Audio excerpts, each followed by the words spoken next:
Hey everybody, hello and welcome back to our channel Info Island. So guys, आज हो चुकी है 20 अगस्त यानी कि 20th ऑफ अगस्त और आपका आज का आरआरबी एनटीपीसी यूजी का 20th ऑफ अगस्त का फर्स्ट शिफ्ट का एग्जाम कंडक्ट करवाया जा चुका है, जिसमें पूछे गए जितने भी जीके जीएस के क्वेश्चंस हैं वो आज हम इस वीडियो में डिस्कस करेंगे।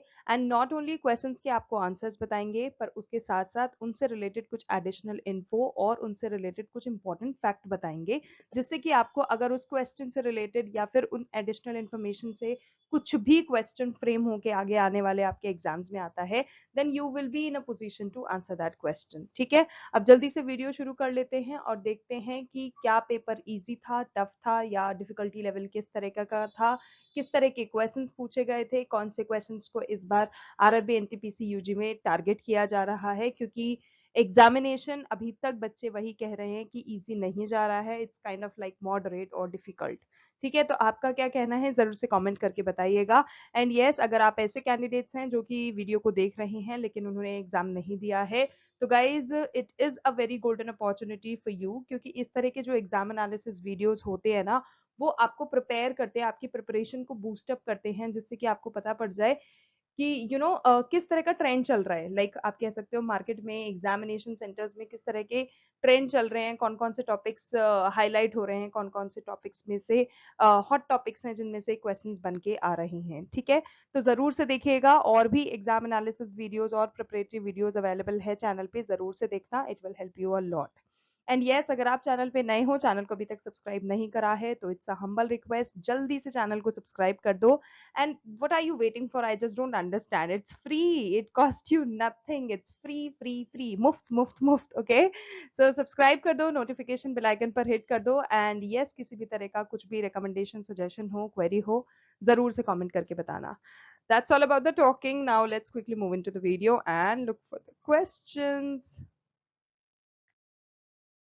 सो गाइस, सबसे पहला इंपॉर्टेंट क्वेश्चन एक इंपॉर्टेंट पर्सन के साथ जुड़ा हुआ है, who is none other than Neeraj Chopra. ठीक है, सब जानते हैं नीरज चोपड़ा कौन है, ठीक है ना? नहीं भी जानते तो अब जान जाओगे। सो क्वेश्चन आपको पूछा गया था that why was Neeraj Chopra's 90 metre plus javelin जो थ्रो था, जो उन्होंने 2025 का जो दोहा डायमंड लीग हुआ था, वो उनके लिए हिस्टोरिक क्यों था?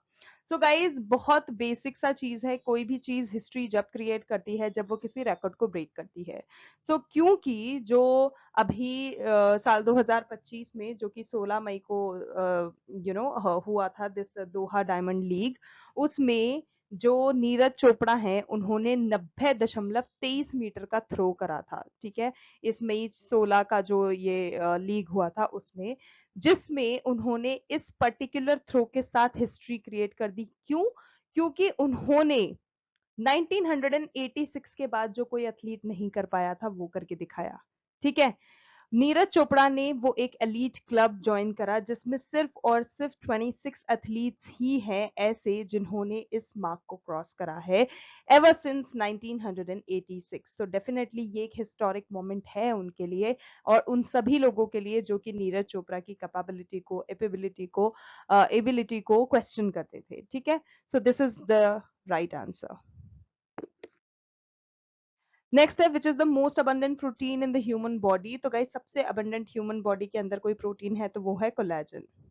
Next is how many derived units are there in the international system of units, यानी कि एसआई। ठीक है, सिस्टम ऑफ यूनिट यानी कि एसआई।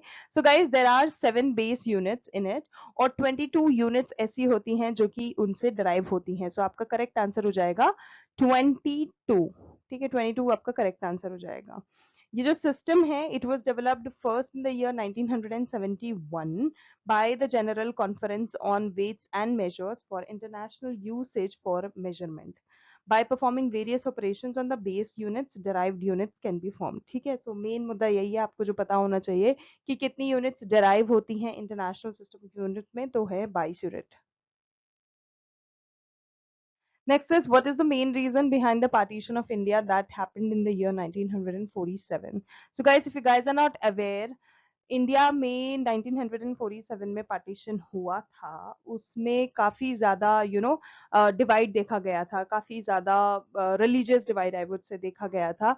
तो अगर हम देखें कि वो जो हुआ था डिवीजन, वो किस कारण से हुआ था, सो गाइस उसका मेन रीजन जो था उस पार्टीशन का वो यही था कि रिलीजियस डिवाइड बहुत ज्यादा था, कम्युनलिज्म बहुत ज्यादा था।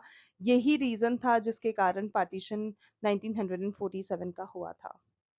अगला है Harbhajan Singh is affiliated with which political party. So guys if you don't know, Harbhajan Singh जो हैं वो एक पॉलिटिकल पार्टी से रिलेटेड हैं, एफिलिएटेड हैं, एसोसिएटेड हैं। So which political party is that? तो गाइज इसका करेक्ट आंसर हो जाएगा आप, यानी कि आम आदमी पार्टी। आम आदमी पार्टी वो पार्टी है जिसके साथ हरभजन सिंह ने एफिलिएट कर रखा है काफी लंबे समय से, अब तो काफी अरसा हो गया है that he is being associated with आम आदमी party. Okay, next is what was the village head called during the reign of Sher Shah Suri? So guys, Sher Shah Suri का जब शासन काल चल रहा था उस समय में जो गांव हुआ करते थे उनको एक टर्म दिया गया था, ठीक है। वो टर्म क्या होता था? सॉरी, नॉट गांव, गांव के जो हेड होते थे, ठीक है, गांव के जो हेड होते थे उनको एक टर्म दिया गया था। लेट मी टेल यू वो टर्म क्या था। तो गाइज वो होता था मुकद्दम, ठीक है। उस विलेज हेड को, जब शेर शाह सूरी का शासनकाल चल रहा था, तो उस विलेज हेड को मुकद्दम के नाम से जाना जाता था। तो Muqaddam is the correct answer. Next is Sarkaria committees was related to what? तो गाइज जो सरकारिया रिलेटेड सरकारिया कमिटी है, जैसे नाम से ही आप देख सकते हो सरकार उसमें आ रहा है, सरकार एज इन सेंटर। सो जो सरकारिया कमिटी है वो हमारी सेंटर स्टेट रिलेशन से रिलेटेड है।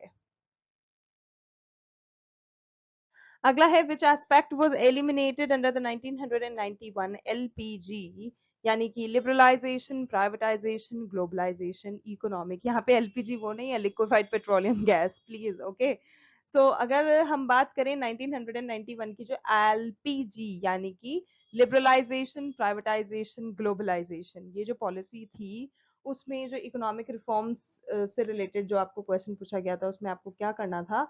तो गाइज अगर कोई एक ऐसा एस्पेक्ट था जो कि एलिमिनेट कर दिया गया था इन 1991 की एलपीजी इकोनॉमिक रिफॉर्म्स के बाद, तो वो था industrial licensing. So industrial licensing is the correct answer. Next is which mountain range is found in south America? So guys south America में एक माउंटेन रेंज है जिसका नाम है Andes. So Andes is that mountain, जो mountain range जो कि south America में पाई जाता है।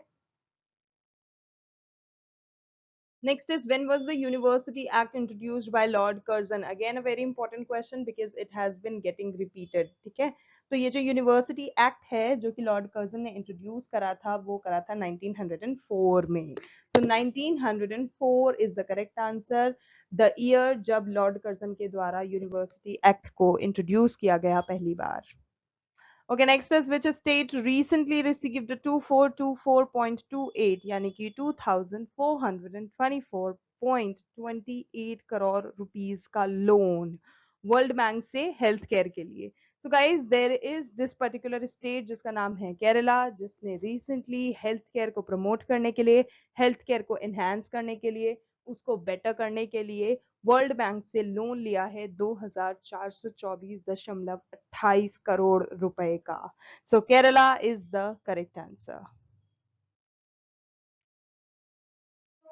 अगला है which river flows in the peninsular plateau? So guys peninsular plateau में अगर कोई रिवर बहती है तो वो है आपकी Godavari and Krishna, these two due river.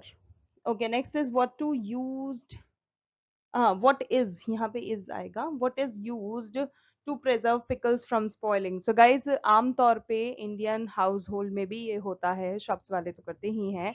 जो अचार होता है अगर आपको उसको लंबे समय तक रखना है एंड इफ यू विश कि वो खराब ना हो, उसमें फफूंदी ना लगे, तो आप उसमें एक तरह का अम्ल मिलाते हैं जिसको हम बोलते हैं एसिटिक एसिड, ठीक है। अब वो एसिटिक एसिड यूजुअली या फिर कॉमनली किस फॉर्म में प्रेजेंट होता है? तो वो प्रेजेंट होता है विनेगर के फॉर्म में।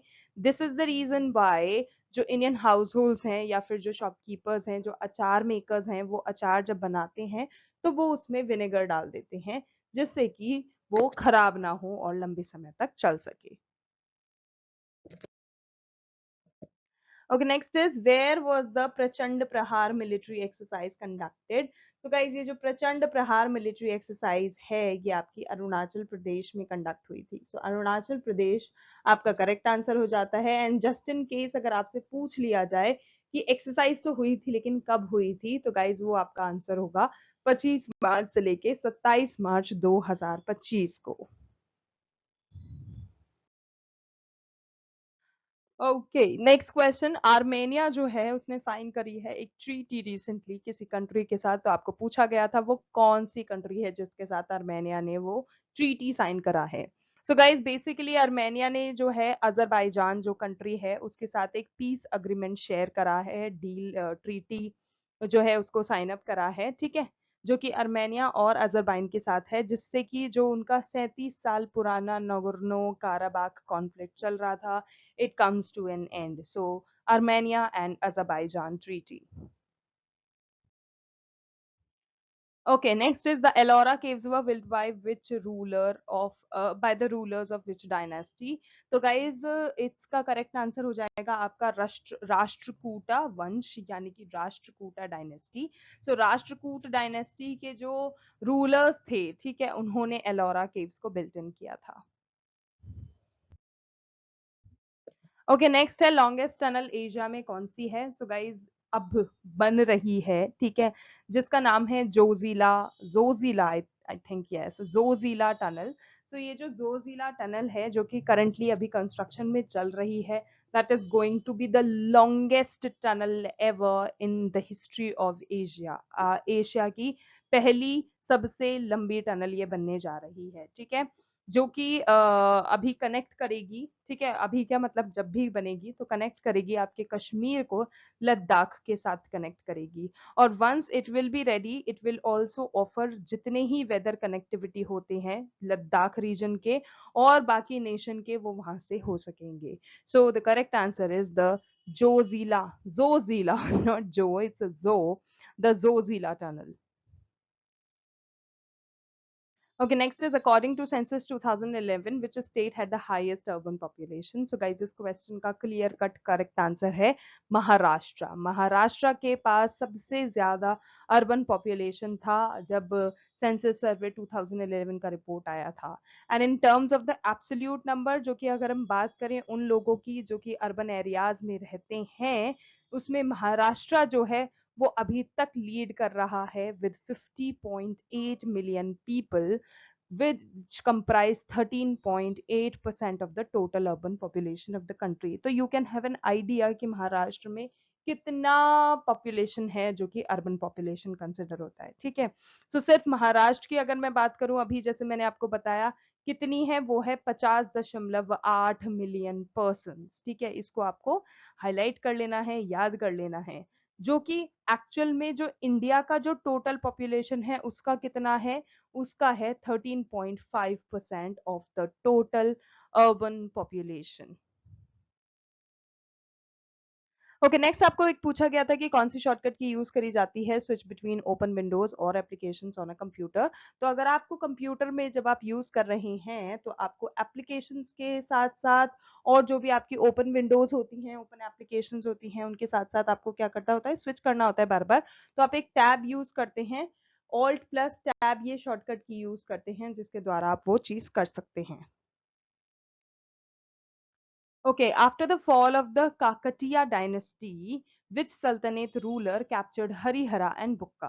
तो गाइस जो काकतीय डायनेस्टी मतलब खत्म हुआ था आई शुड से, ठीक है, तो जब Kakatiya dynasty met its end जो कि हुआ था मिड 14th सेंचुरी के आसपास, किस कारण से? Due to the invasion of the Delhi Sultanate, ठीक है, जिसको लीड कर रहे थे सुल्तान मोहम्मद बिन तुगलक। कुछ इंटरनल स्ट्राइफ रहा, कुछ एक्सटर्नल थ्रेट्स रहा, जिससे जो डायनेस्टी थी वो धीरे धीरे धीरे धीरे वीक होती गई, ठीक है, और जो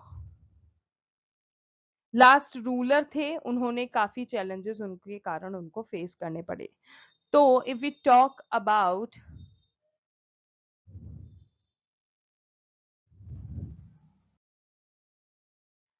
सो guys which means Muhammad bin Tughlaq आपका करेक्ट आंसर है, ठीक है।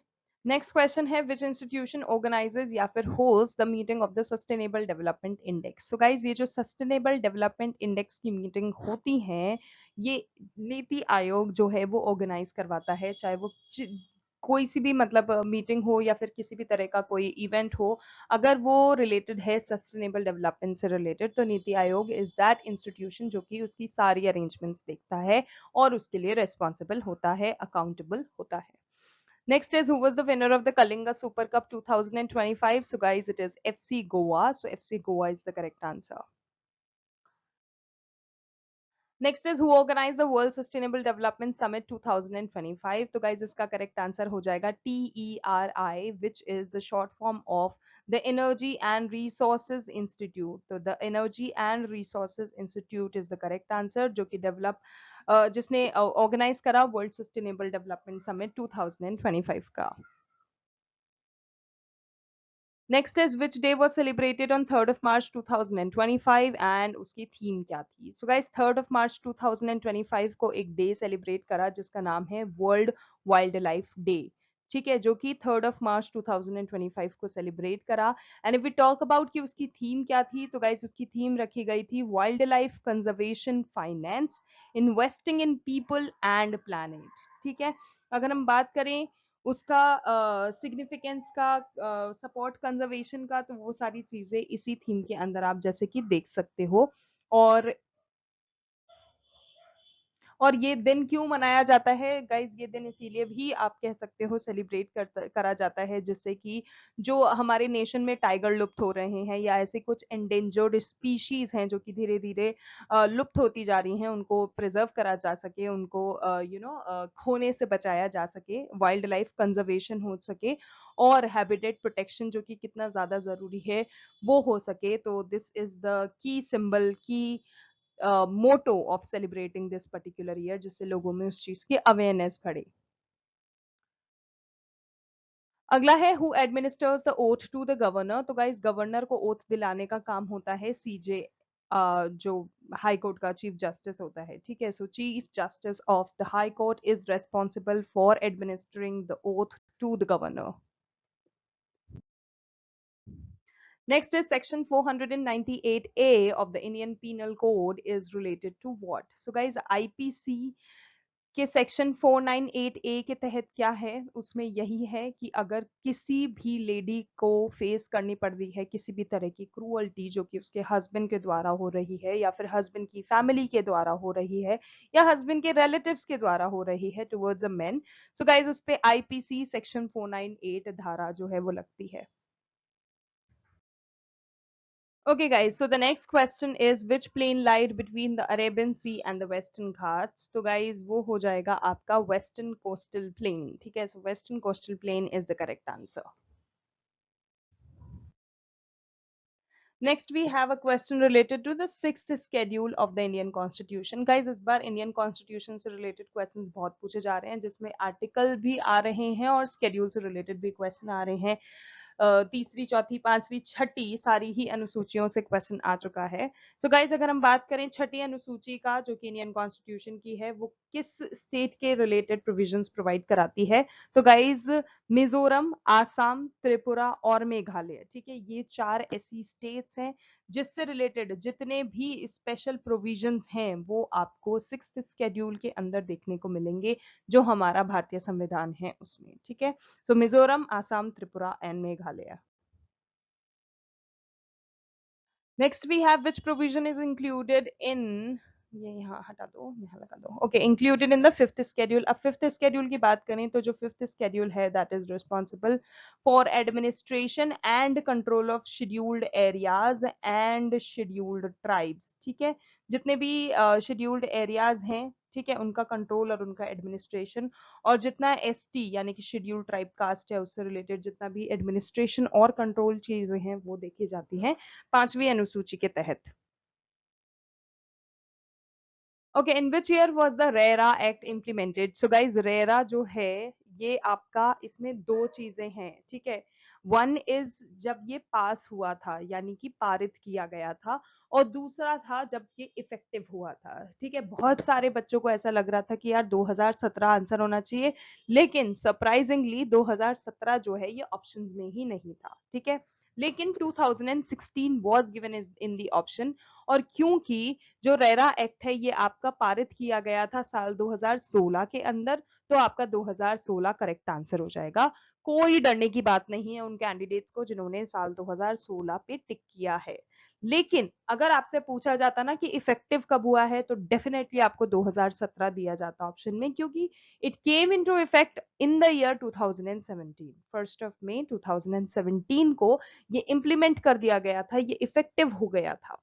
ठीक है, एक पारित करना एक इफेक्टिव हो जाना दो अलग अलग चीजें हैं, so do not gate confused. ठीक है, सिंपल है, पास हुआ 2016 में, इफेक्टिव हुआ 2017 में। ठीक है, और it happened across all states of India. और जो रेरा है इसको फॉर्म किया गया है किस चीज के लिए?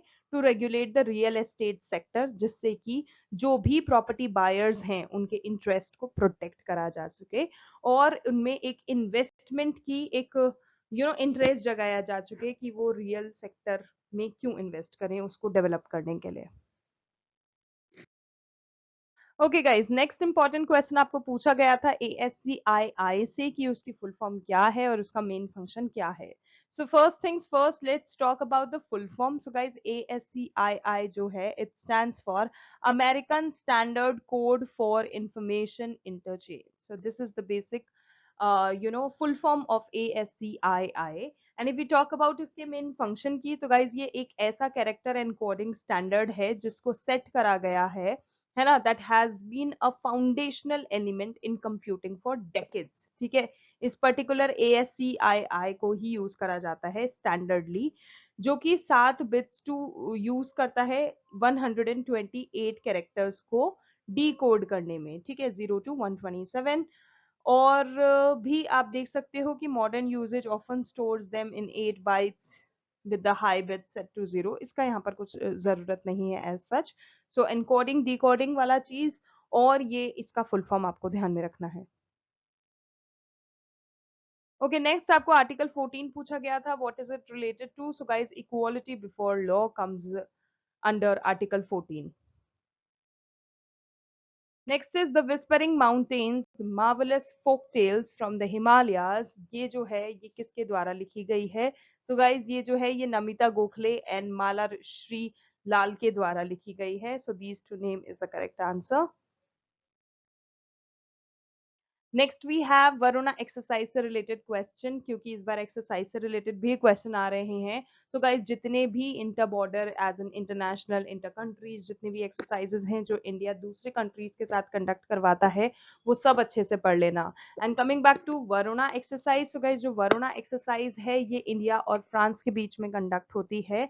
एंड ये एक ऐसा बायलैटरल नेवल एक्सरसाइज है जो कि एक टेस्टमेंट है to their enduring maritime partnership, to their home, to India's and France का जो मैरीटाइम पार्टनरशिप है उसको बिल्डअप करने के लिए। एंड इनका मेन एम यही है कि वो एनहेंस करें naval interoperability and operational synergy. So this is about Varuna exercise. So that's it guys, those were the very important GK questions जो कि आज यानी आपको 20 अगस्त के फर्स्ट शिफ्ट के आपके आरआरबी एनटीपीसी यूजी के एग्जाम में देखने को मिले हैं। If you guys like the video and found it informative, then don't forget to like share and subscribe to our channel info island, because as you already know this is the only platform जहां पर आपको समय समय पर सभी competitive exam से related preparatory videos, updated videos और इस तरह के एग्जाम एनालिसिस की वीडियोस मिलती रहेगी। सो गाइस, आज के लिए बस इतना ही। Thank you so much for watching, thank you so much for your time, we will see you in our next video. तब तक के लिए all the very best to all the candidates and much love to all of you all. And yes, please paper अच्छे से दे के आना।